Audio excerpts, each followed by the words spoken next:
The Australian Society of Archivists acknowledge the traditional owners of the lands from across Australia and the surrounding seas and recognise their continuing connection to land, water, culture and community. We pay our respects to the elders past and present. We honour your local community traditions of caring for archives and culture through country, through songs and stories. So on that note, I'm going to welcome everyone and hand over to Sue to commence the presentation. Thank you. Thank you, Nicola.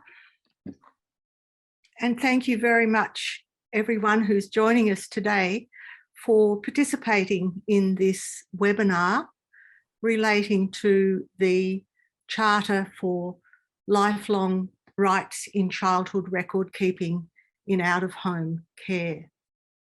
Before I begin, I would like to acknowledge the First Nations peoples of all the unceded lands where we are meeting, including the people of the Kulin Nations where Monash operates, and the Boonwurrung people on whose land I live and work, and the Gadigal people, traditional owners of the land where Barbara lives and works.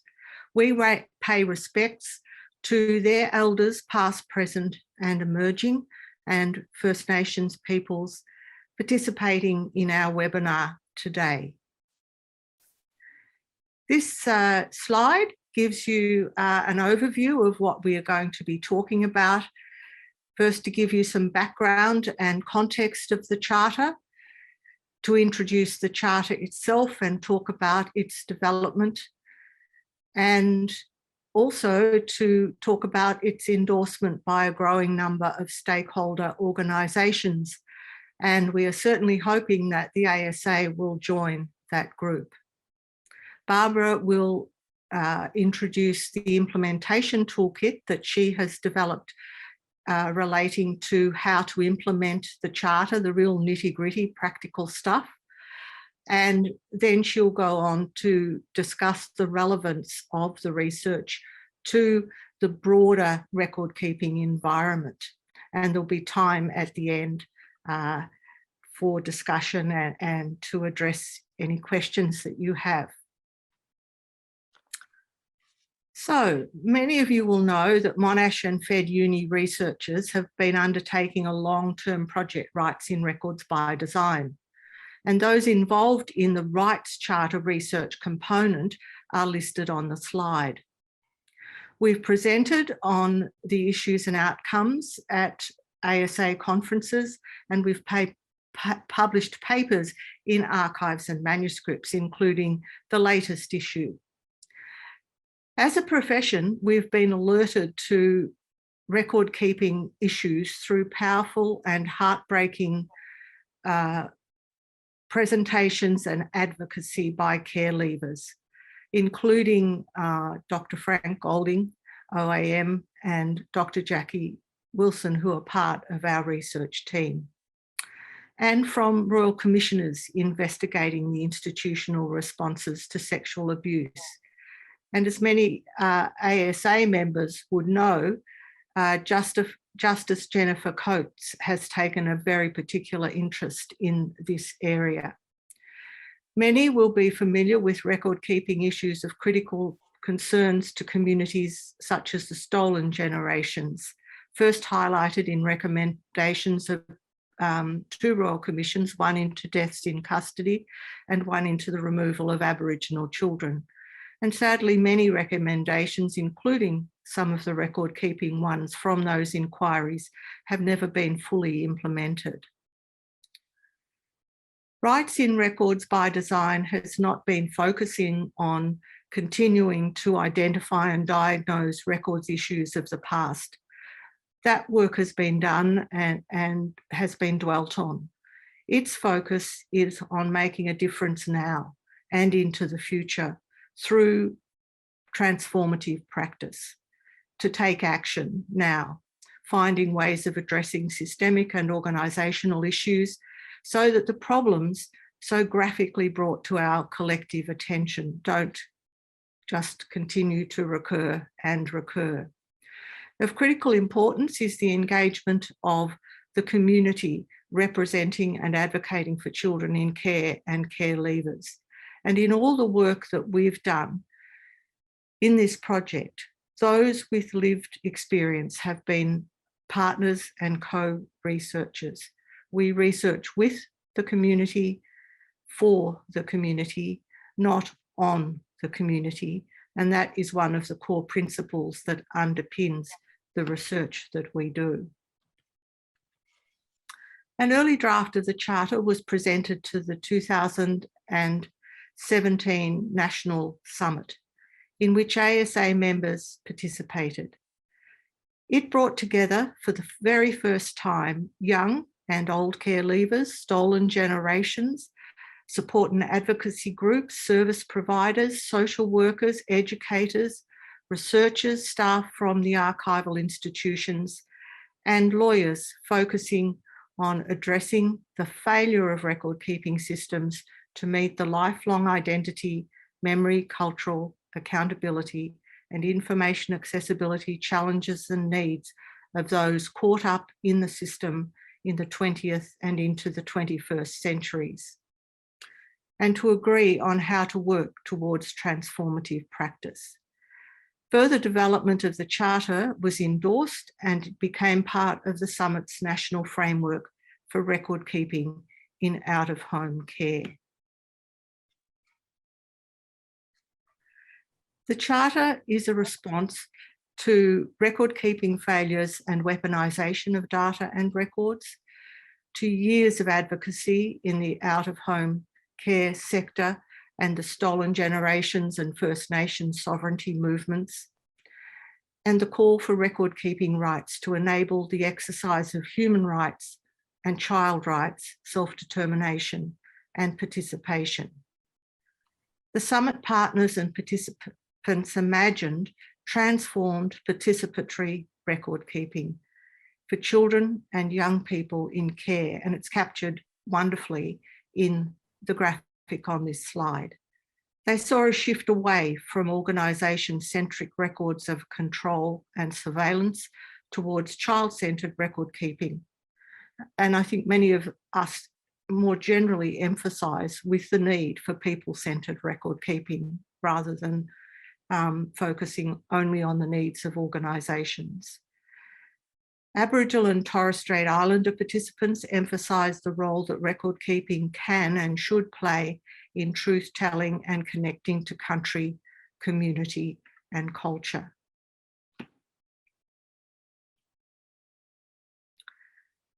This statement from Frank Golding, a long-term advocate for children's rights in out-of-home care and himself a care leaver, motivates and guides our work on the Charter and implementation toolkit. It presents this axiomatic principle: every child placed in the custody and control of a welfare agency should absolutely expect that the agency will keep full and accurate records about their experience in care. And in a contemporary situation, the child should participate in the process of making and keeping those records.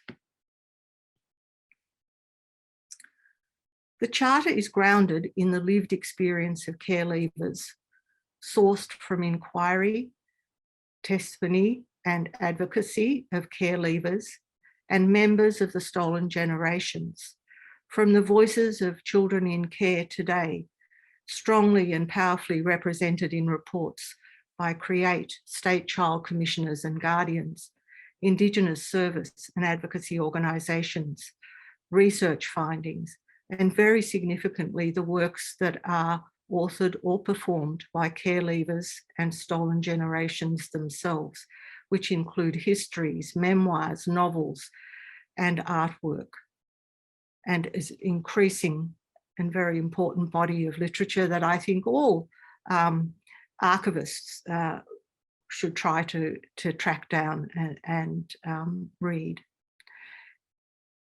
These voices of the children and the care leavers form the warrant or the authority for the Charter. UN instruments, Australian federal and state legislation, standards, charters, policies and guidelines also provide a source of its warrant or authority. And Clan's Charter of Rights in Record Keeping provides another key source of warrant. And part of our research has involved Frank Golding and I mapping, revising, and then aligning these two charters.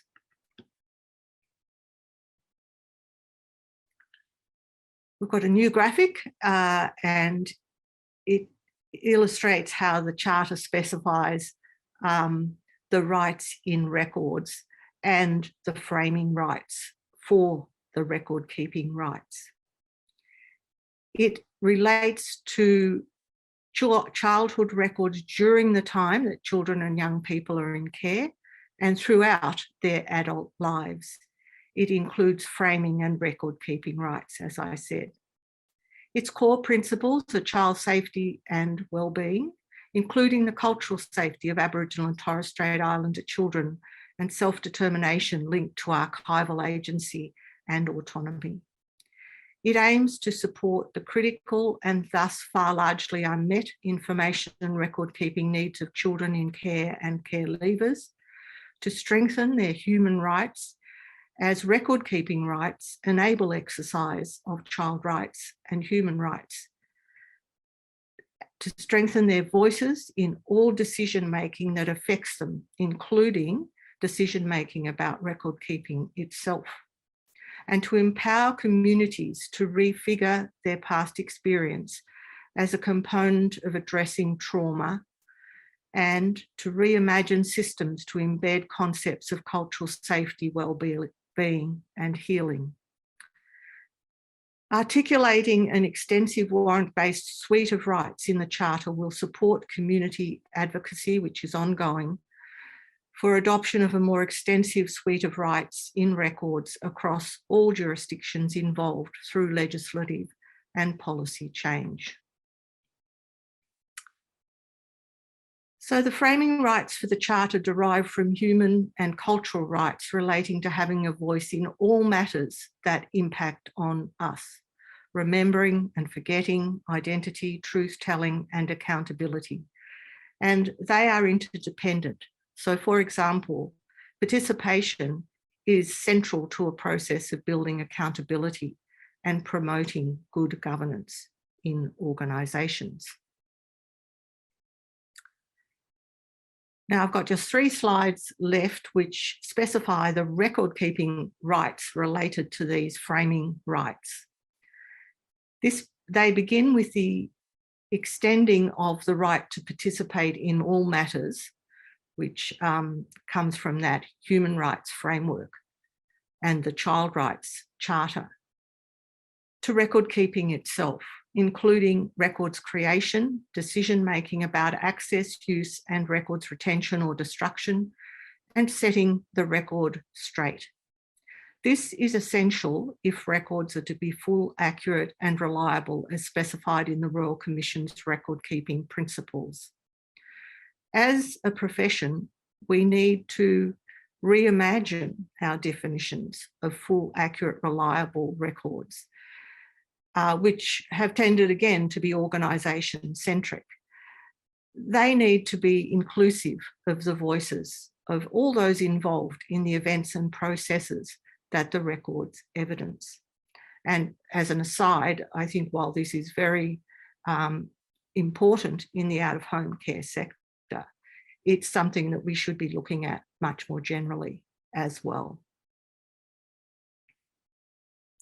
So age-appropriate participation, of course, is important, and it enables the exercise of the framing rights and, as I've said, underpins human rights and child rights. For individual children and young people, there is a critical link between participation in record keeping, empowerment, voice and agency as they age and grow and mature into adults. Participation supports decision-making, better quality records, and greater transparency and accountability. And a really critical part of this, which I think we need to really be very cognizant of, is that the record keeping plays a role in protecting children. It's instrumental.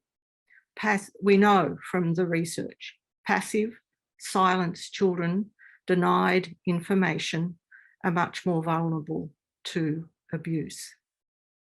To sum up, child-centred record keeping in which children and young people have a voice is critical to improving the quality of record keeping and addressing the many failures of record keeping in the care sector, and to supporting reforms in the sector itself. Without transformation of record keeping practice to support transformation of childcare practice, the trauma and problems currently encountered by care leavers and stolen generations when trying to access records will be perpetuated, and children's voices will continue to be silenced. The second set of rights relates to disclosure and access. If you don't know where your records are located, you cannot access them.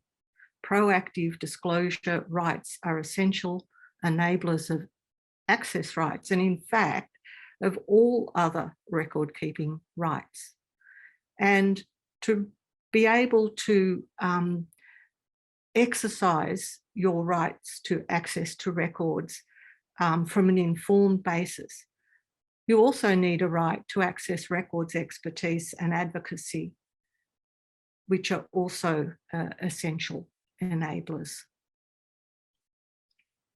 And finally, from me, the third set of rights relates to privacy and safe record keeping. We know the right to privacy raises complex and competing set of issues, and its relationship to relating to information sharing can be problematic. In the out-of-home care sector, we're aware that information sharing without consent can go well beyond the use of records for their original purpose. You might recall, those of you at the summit, that young care leavers there shared how, as young mothers, a social worker arrived in their hospital room shortly after their baby was born. That was a use of their records as children in care, which was a very traumatizing experience for them. And it's ironic that they were considered potential at-risk mothers because being brought up by the state didn't fit you to become a good mother. And I'd note here, before handing over to Barbara, the particular rights relating to safe and secure personal record-keeping spaces and trusted infrastructure for the lifelong management of personal records. And with that, I will hand over to Barbara. Thank you, Sue. Which I now will try and move the slide. So the Charter rights are quite high level. They're, as Sue has said, linked to human rights. They're an aspirational, big picture approach to how we wish to see records transformed in the out-of-home care sector. Recognising that people in organisations may have trouble working out how to implement the Charter, we have developed a range of things to assist with this, collectively known as the Implementation Toolkit. And that constitutes two major sections. The first is a best practice guide. The best practice guide is directly linked to the rights and directly links the rights to particular actions that can be taken. And the second set is a set of practical advices, and there are 11 of those as listed on the screen. The idea with the practical advice is to take the current record-keeping environment and address specific issues that are critical to how we might start to implement the Charter rights. And it is aimed at being very practical, and specific actions and steps that can be taken in the short term are identified as really the first part of the advice, all of these advices, which then articulate what's going on in the particular issue being addressed, and it follows up with a set of further resources which people can pursue further. One of the things I want to really just touch on, a few things in this. Sue's already talked about the importance of child-centred records. The advice number 5 talks about what that actually means, and it is about how you write about children, how records are actually created, how the records need to be available. Practice advice 2 addresses that really critical issue about, well, how do we know what records there are in a complex ecosystem of organisations that provide care, and the importance of having that disclosure explanation. These records are made about you in these contexts. 3 clearly is about trying to get up organisations to be more upfront about, well, what do we do with the information that is in your records? And we know that there are mandated data sharing for children's safety, but the children themselves aren't necessarily informed when they don't have to give explicit consent. So this is about being upfront about what information is used and shared. In child protection, there's a lot of really complex stuff going on. So the first practical advice outlines a lot of the big concepts, and some of those include the whole issue of consent and what it means for children. Age appropriate says, well, let's not apply a filter from my personal perspective about what's appropriate for this child. And we have frameworks, so this is what's addressed there. From the record keeping professional point of view, I just wanted to highlight, again, Sue has already mentioned, the role of the record keeping expert advisor. And that is really a role that we've articulated further in this practical advice about what that involves, who would do it, and what types of things people are going to require assistance with, or may be able to ask for assistance with. And that's really an emerging role in organisations, independent to the people who make the records. Again, worth having a look at. And you would be familiar, I hope, with many of the issues raised in the access guideline, practical advice, and that extends the work that's been done over a number of years in the context of care leavers, particularly in the context of children in care and stolen generations. So this is applying a lot of the increasingly empathetic approaches to access that we are beginning to develop in the archival world, and pushing it right back into a practice framework for creating and managing current records. We've done some work, again, reflecting the, actually learning a lot from the Indigenous Archive Collective and what it means to talk back to the record and annotate the record with alternative stories, and how best to enable that in an organisational setting. So I recommend those to you, and I think that there's quite a lot that will have practical application in current workplaces, whether or not you're a service provider for children's protection. Also in the suite of things that we've developed are 2 guides, if you like, summary implementation strategies for regulators, because we have identified that, in fact, a lot of the impetus for implementing better record keeping and the Charter will come from the regulators. So we've got a set of 9 quick, immediately implementable recommendations for implementation. 1 for record keeping regulators, the state and territory archival institutions, and 1 for commissioners of children and young people in all states and territories. So the types of things that are identified here are the use of best practice guidelines and advice in auditing, reporting on failures of record keeping in a systematic way, and better cooperation between these two sets of regulators in order to get better record keeping implemented. We've consulted widely over the last 18 months or so on the Charter, and we have spoken to children's commissioners in most states and territories, and we've also spoken to record keeping regulators. As a part of trying to get the Charter adopted more widely and become more known in the sector, we have sought endorsement of the Charter. And these logos that appear on the screen are actually just some of the organisations that have endorsed the Charter or have endorsed it in principle. So you will see there the major care leaver organisations or children in care. So Care Leavers, the Clan organisation, highly influential advocacy body. Create is the peak body for representing advocacy for children in care currently. We have been delighted to receive endorsement for a number of commissioners, including the Human Rights Commission in the ACT and the Office of the Children's Commissioner in the Northern Territory.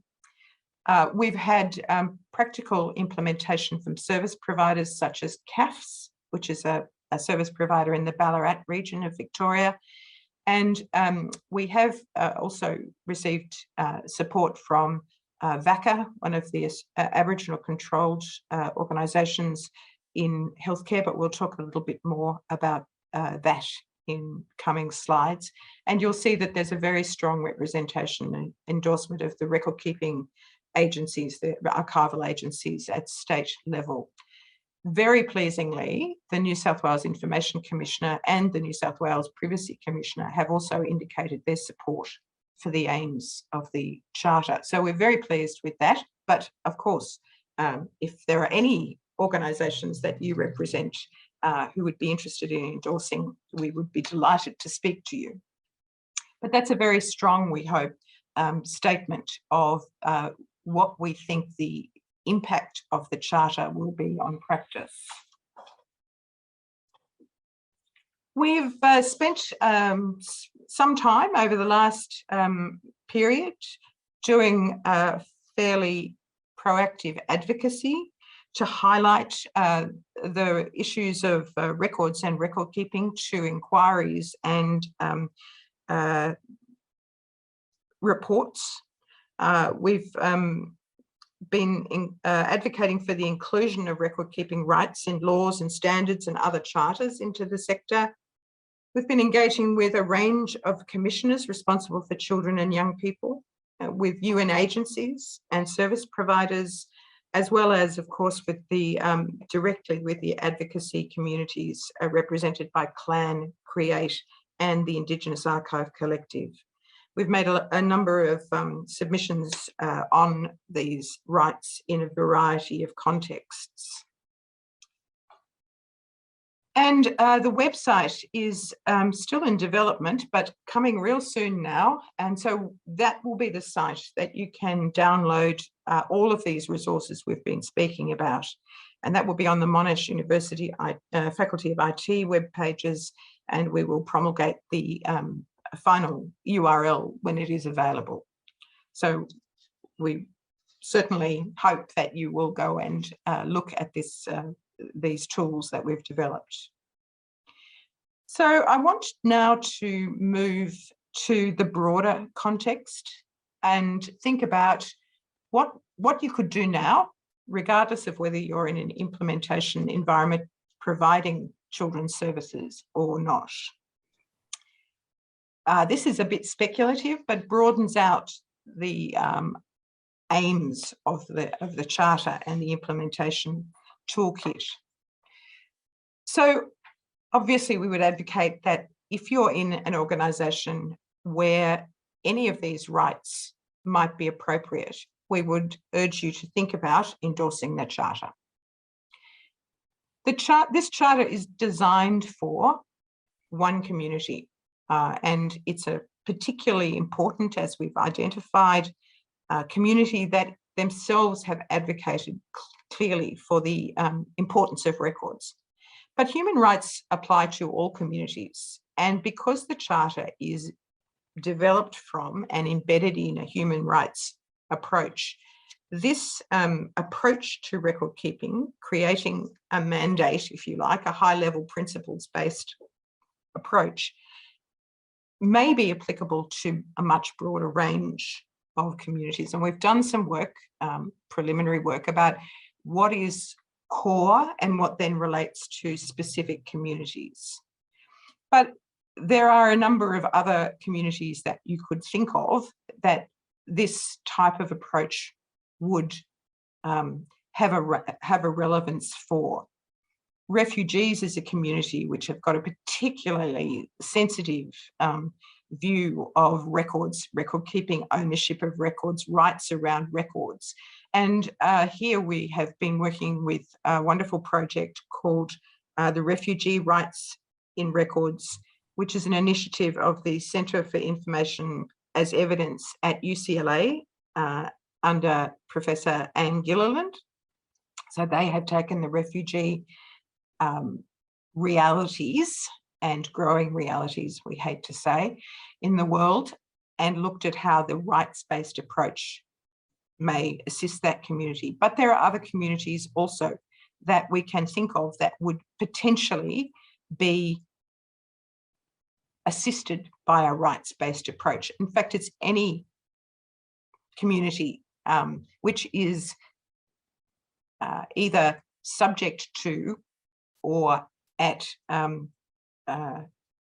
or vulnerable in our society. So here are only a few identified. So the disability community, youths at risk, homeless, and other marginalised people.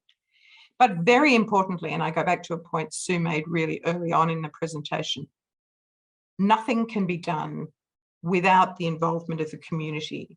To use a slogan coming from the Indigenous community, nothing about us without us. So it is vitally important and a key research principle, as Sue identified, that this is co-designed research and co-conducted research, often led by the community rather than the researchers. So in the short term, I would advocate for you to read the Charter and the implementation toolkit and think about how what we have identified here are more broadly applicable than the out-of-home care environment, as well as, of course, applying them in that specific environment. And I'm just going to speculate wildly now about how this might be relevant to all record-keeping practice. So Sue has already identified that coming out of the UN charters and the human rights approaches, there is an emphasis on person-centred record-keeping. And we can see quite clearly that this is a trend in organisations. Well, sorry, the collection and management of personal information is a trend in organisations, but there is a risk, a very great risk, that the personal information that we give to organisations can be weaponised or used against us. And in thinking about how record keeping works in those environments, we potentially need to reposition practice and approaches. So the first thing we can think about is, in all contexts, how records can be full and accurate without the accurate representation of the voice of the individual about whom the record is made. In other words, we enable a different type of record keeping, records creation, from the beginning of a process where the voice of the individual is actively engaged. We can look at records and good record keeping as a mechanism for greater accountability to individuals, to start, as organisations here, to start diffusing that concept. And this goes to a whole lot of the big issues that are around at the moment. Today's report on social media would be an example. The regulation of the the technology instruments that we use, and the concept of trust in all organisations who collect and then use information about us. So here we're trying to think about how we can reconceptualise record-keeping practice to enable defence against the weaponisation of data. And that involves thinking about record-keeping in the context of data and information management, but at a lower level. And what constitutes a record is being, where the record-keeping voice is applicable is something we can think about. And here I can, reference the need for record-keeping in algorithms, in transparency, and in issues like automated decision-making. So we need to bring the record-keeping into a different level of organisational practice as the technology changes the nature of the record. But all of this, it all spins around, but what we are identifying here is the need for a different form of participatory record keeping. So to some extent, our community, our record keeping and archives community, have taken on the concept a little bit of participatory record keeping, but it's in a post hoc world, so perhaps in an archival setting. This is trying to reposition it as a different place in the record keeping spectrum. And really it's about empowering participation in all types of environments. We've already talked about the importance of knowing where records are kept. And interestingly, in all types of environments, one of the things people complain about is that they have no idea where the records are. This is something we could address now by creating tools and explanatory mechanisms to explain the systems to people. So in the context of children in care, there are organisations like commissioners who review and audit. There are organisations that regulate through specific legislation. They outsource to particular providers who change over time. So you can have your record in up to 10 organisations and it will still be your record, but how do you actually then get that record to people? So things to explain the system and where the records are can be done immediately and kept up to date. And we think that that disclosure mechanism will be a really powerful one to enable record keeping rights. Again, I've already spoken a little about an explanation of what information is shared. And again, this is not something that is difficult and should be able to be pulled together quite quickly. Who do we share information with? Who is empowered? What are the processes in our organisations now? Where does consent come into this? And the whole concept of consent needs to be unpacked, and our colleagues in the privacy-aware practice world will tell you that the technologies actually will enable quite granular consent, despite organisations saying, oh, it's all too difficult, we'll assume. So again, with that person-centric record keeping growing, the concept of how to implement consent is one that needs to be further explored in current record keeping, and particularly in the environment for children.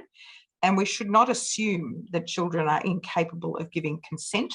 Again, one of the practical advices explores that in some detail.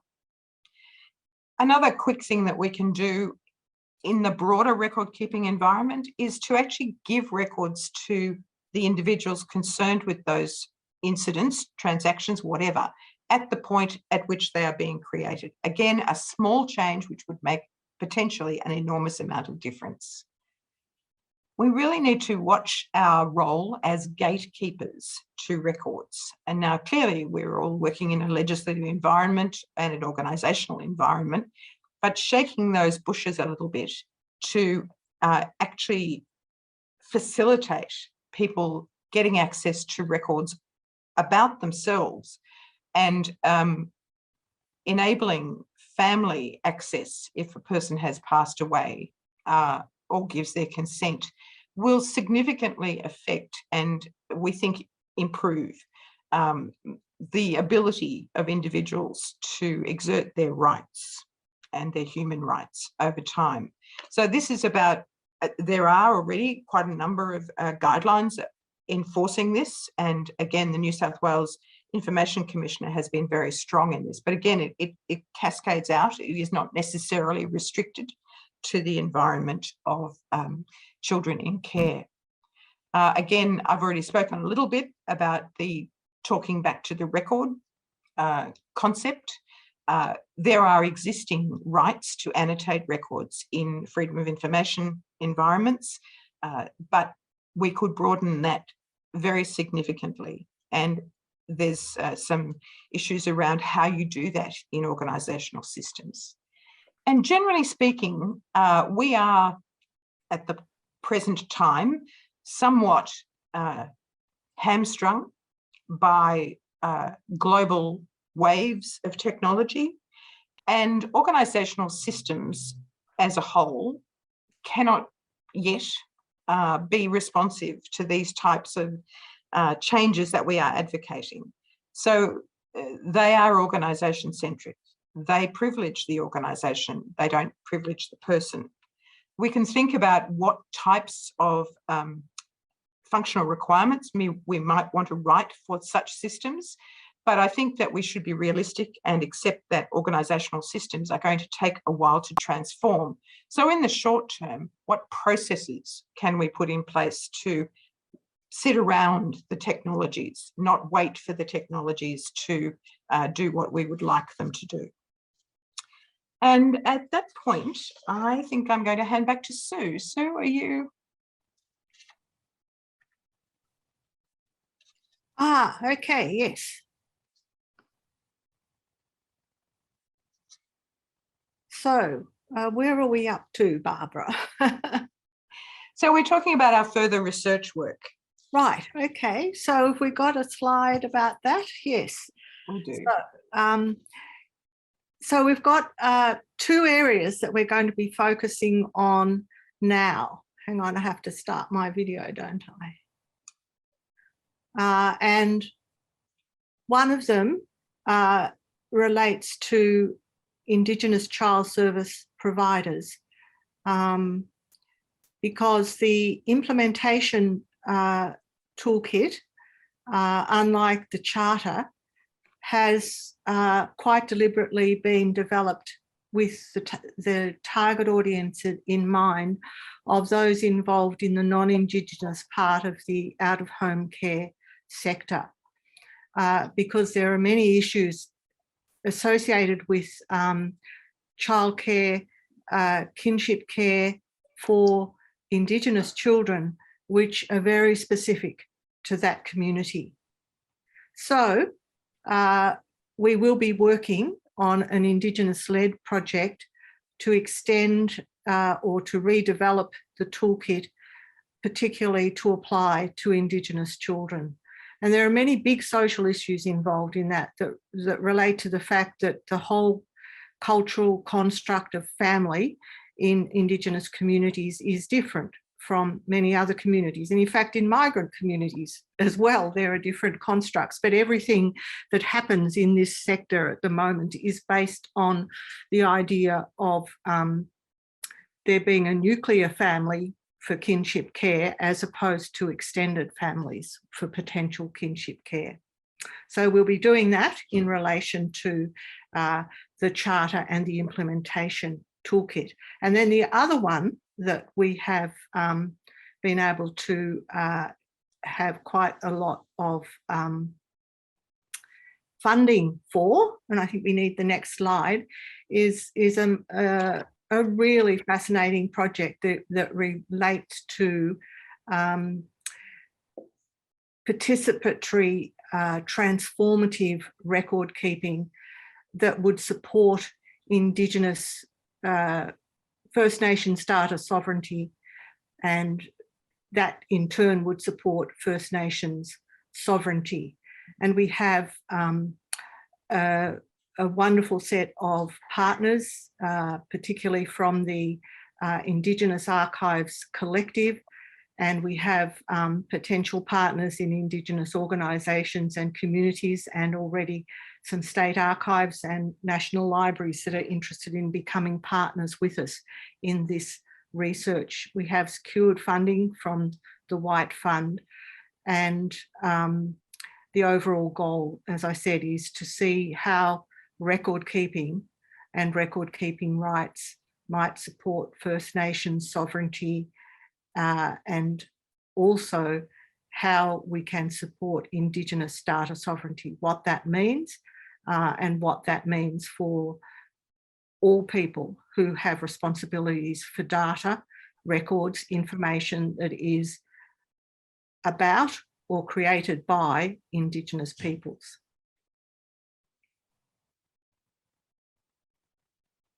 I think that's it. And that's us. Thank you. Thank you for sharing, everybody. I'm just going to try and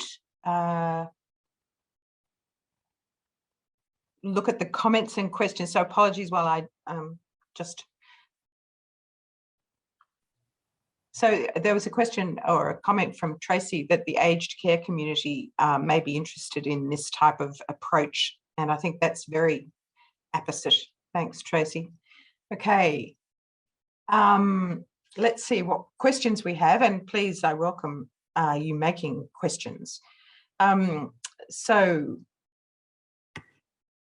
Ros Malone, with any or most records in out-of-home care created by caregivers, what advice and support can we provide them?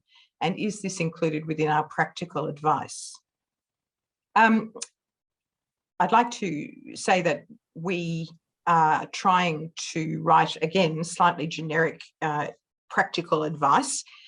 Specifically, the area that has been identified in relation to carers is the concept of the life story, or the history box, or the treasure chest, which is a tool commonly used by carers and encouraged in children's care practice.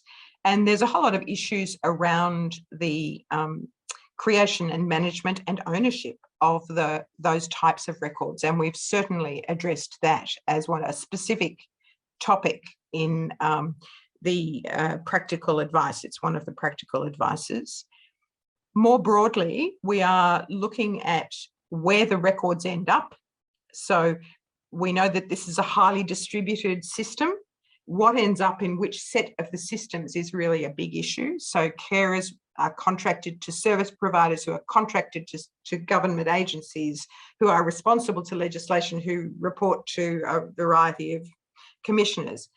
One of the things that we've certainly looked at and addressed is who owns the record and whose responsibility is it at the end of a care period to take control of, or control custody, to manage those records in perpetuity for the time the child is their lifetime.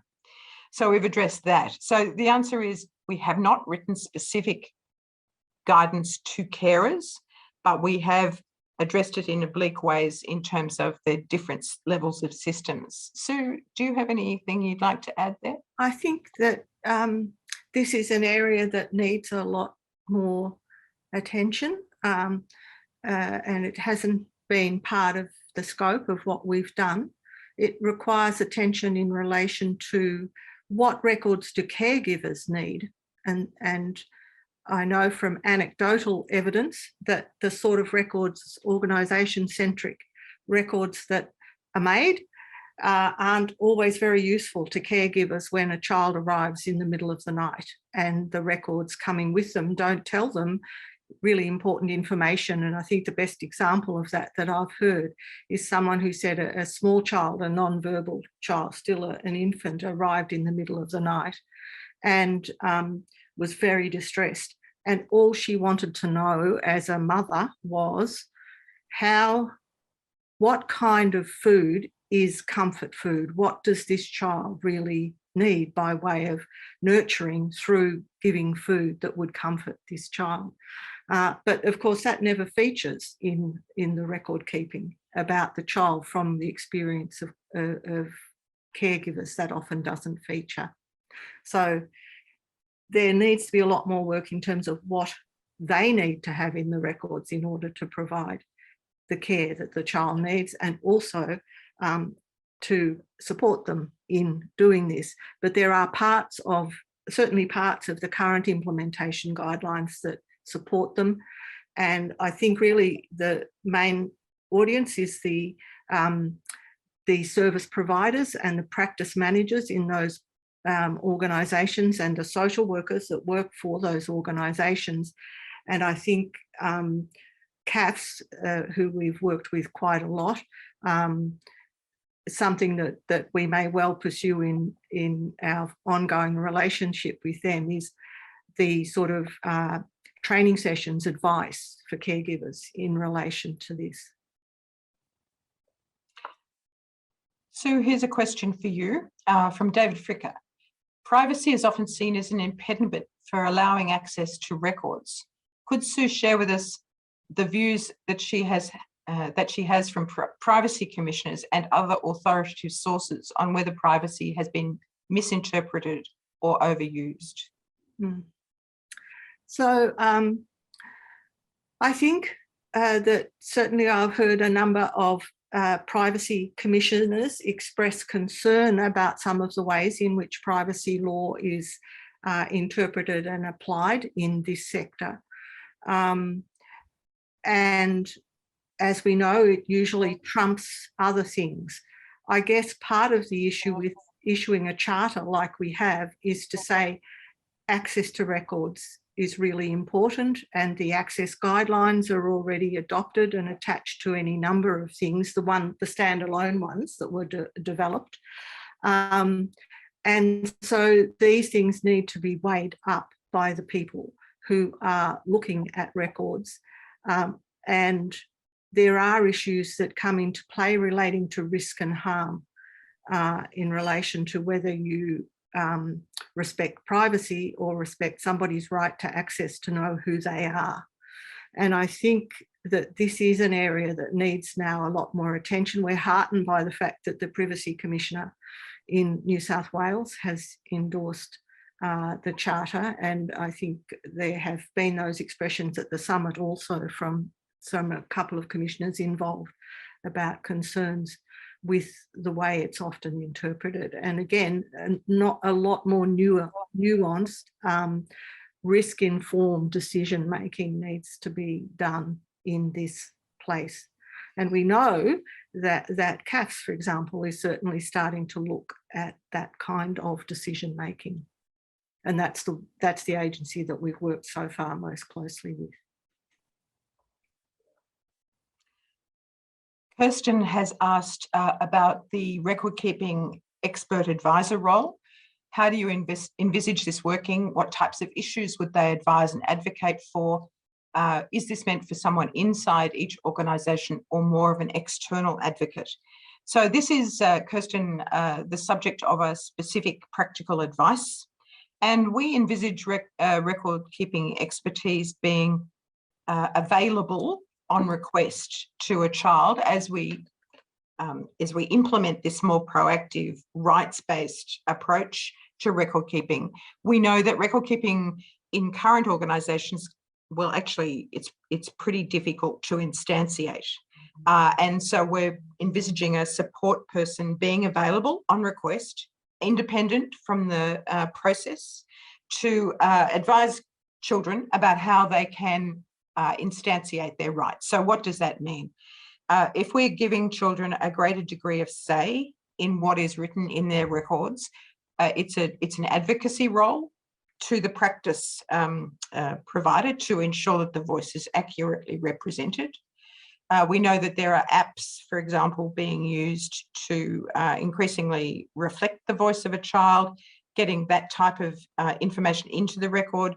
We are envisaging access rights, and access rights require some degree of interpretation, as I'm Kirsten would be the first to know, interpreting the context of records and particularly those written in the past, and the advocate would have a role there, particularly if we are looking at instantiating the destruction rights, whereby someone can say, I want my record destroyed, and we are saying that's an appropriate thing to be able to ask for after the instance of care has, the period of care has finished and the child's an adult. But there are consequences to that type of action, and you may in fact be cutting yourself off from future compensation or redress. So it's someone to advocate, make sure that those issues have been addressed with people. But anyway, I referenced the practical advice, Kirsten, which is around. I hope that answered the question. So does your scope include out-of-home care for independent schools, including boarding schools?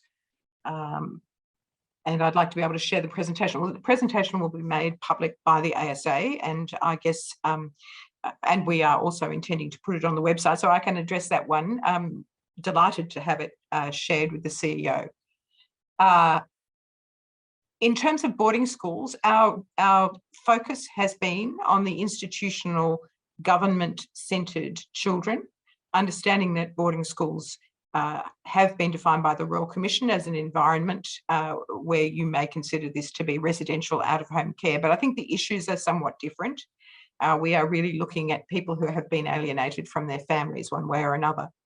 So I think you would need to interpret some of what we've written into the context of a boarding school, and we have not included those into the definition.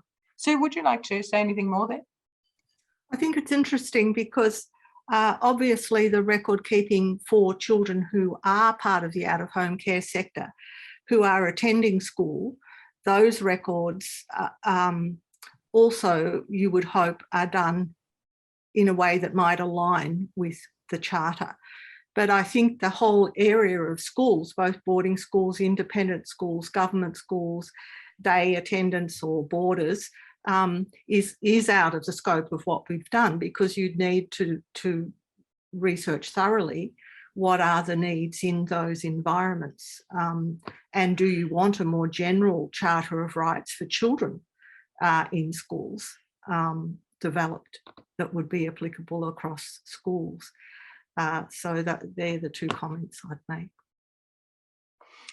So we have a question in the context of the Royal Commission into institutional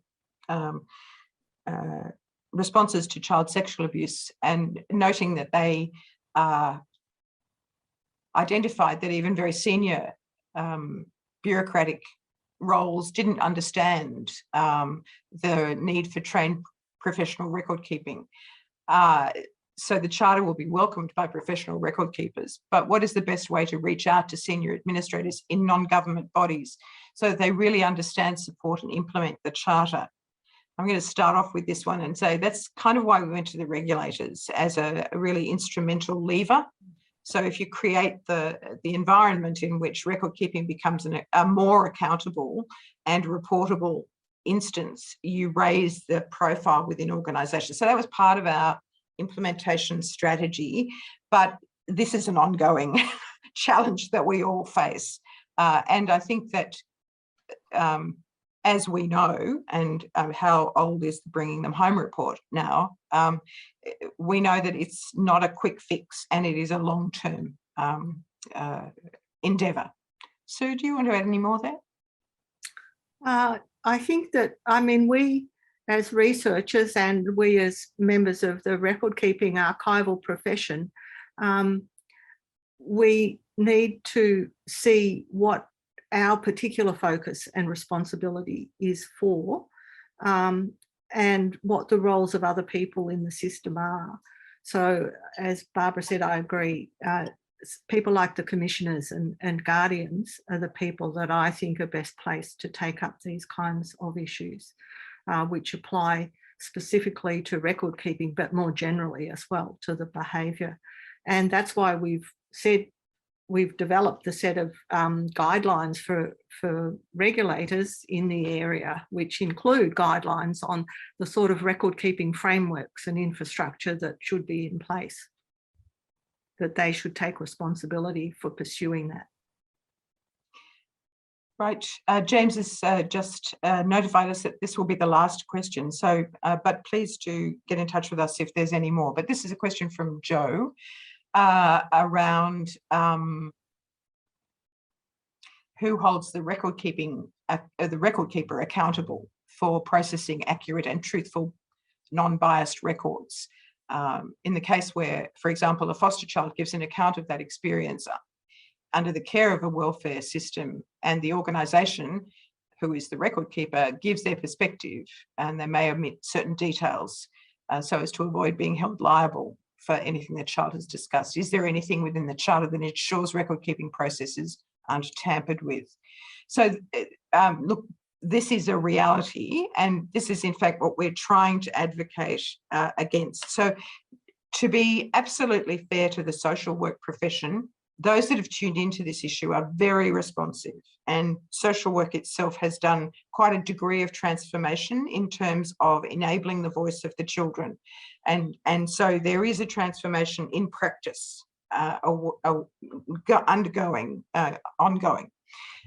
We have been working with the service providers, and as Sue said, through CAFS in particular, to look at how the practice needs to change. So we've been talking about ongoing education at that practice level in organisations, as well as a further research project under Professor Joanne Evans, who are looking at training for social workers in record keeping. So the generic record keeping principles still apply. This is an extension, our work is an extension to the organisation-centric record keeping. So tamper-proof is kind of one of the Royal Commission principles. It's one of the standard principles. Yeah, I hope that answers. Sue, would you? No, okay. Nothing to add. And Tracy just asks quickly whether the New South Wales Office of the Children's Guardian was involved. Now, we reached out to all of the children's guardians and all of the Aboriginal Children's Commissioner, as some responded, and we focused on those that did respond positively. And in New South Wales's case, they did not come back to us. So no, they haven't been specifically involved, although we've kept them up to date with all of our findings and our outcomes. And I think, James, I might hand back to you, or Nicola. Thank you both. That was a really interesting webinar. I think that that's come through in the comments in the chat that we've seen as we've been finishing up today. So thank you both for being so responsive and answering all the questions as well. It's clearly a topic of great interest to many of us in the record keeping profession, and something I hope the ASA will be able to endorse in the coming days. We are discussing it at our council meeting this week. So we will keep you posted on that information as well. Thank you, Sue. Thank you, Barbara. And thank you to all the participants. The recording will be shared on the ASA YouTube channel and also through the website when that's available as well. So thanks, everyone. Thank you. Thanks, everyone. Bye.